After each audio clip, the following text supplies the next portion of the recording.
এখন আসেন হাদিস শরীফে আমার দয়াল নবীজি কি বলেন। قال رسول الله صلى الله عليه وسلم من صلى عليه صلاة واحدة, যে ব্যক্তি আমি নবী আমার উপরে একবার দরুদ পড়বে, কয়বার? একবার দরুদ শরীফ পড়বে।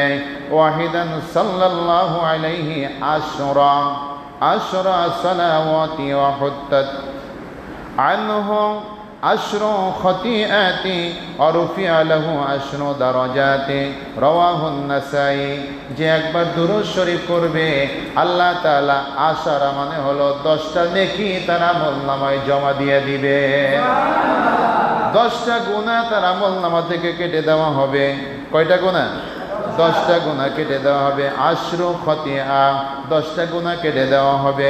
আর রুফিআ লাহু আশরু দারাজা, আল্লাহ তাআলা তার জন্য 10টা মর্যাদা বাড়ায় দিবে। কে দিবেন? আল্লাহ। বিনিময় কিসের বিনিময়? দুরুদের বিনিময়। কয়বার? আহাদা, একবার, মাত্র একবার দুরুদ পড়লেই এই ফজিলতগুলো পাওয়া যাবে। তবে সেই দুরুদ যদি হয় আন্তরিকতার সাথে, মহব্বতের সাথে, ভালোবাসার সাথে, পরিপূর্ণতার সাথে, আমার দয়াল নবীজি বলেন সেটা 700 গুণ পর্যন্ত আল্লাহ তাআলা বাড়িয়ে দেবেন। বলেন সুবহানাল্লাহ। নাসাই শরীফের হাদিস, আকাল আলাইহিস সালাতু ওয়াস সালাম, ইন্না লিল্লাহি মালাইকাতা সাইয়্যিহিনা ফিল আরদি ইউবাল্লিগুনানি মিন উম্মতি সালাম, রাওয়াহু দারামি।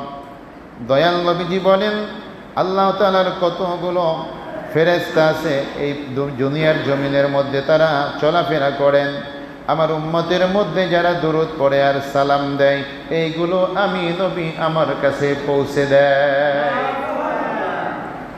শুধু কি তাই নয় যে দরুদ পড়ে আর সালাম দেয়, যিনি দরুদ পড়ে আর সালাম দেয় প্রত্যেকের দরুদকারীর নাম, সালামকারীর নাম, মায়ের নাম, বাবার নাম, দাদার নাম, গ্রামের নাম, থানার নাম, জেলার নাম, দেশের নাম সহ আমার দয়াল নবীজির সামনে উপস্থাপন করে। বলেন সুবহানাল্লাহ।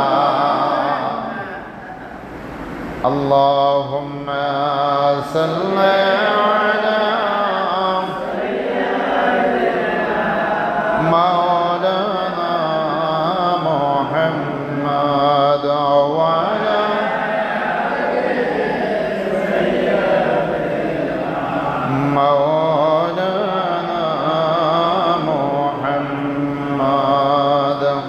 আমার প্রিয় ভাইরা, আমার আল্লাহ রাব্বুল আলামিনের প্রিয় হাবিব আরো বলেন ওয়া আনহু আলাইহিস সালাতু ওয়াস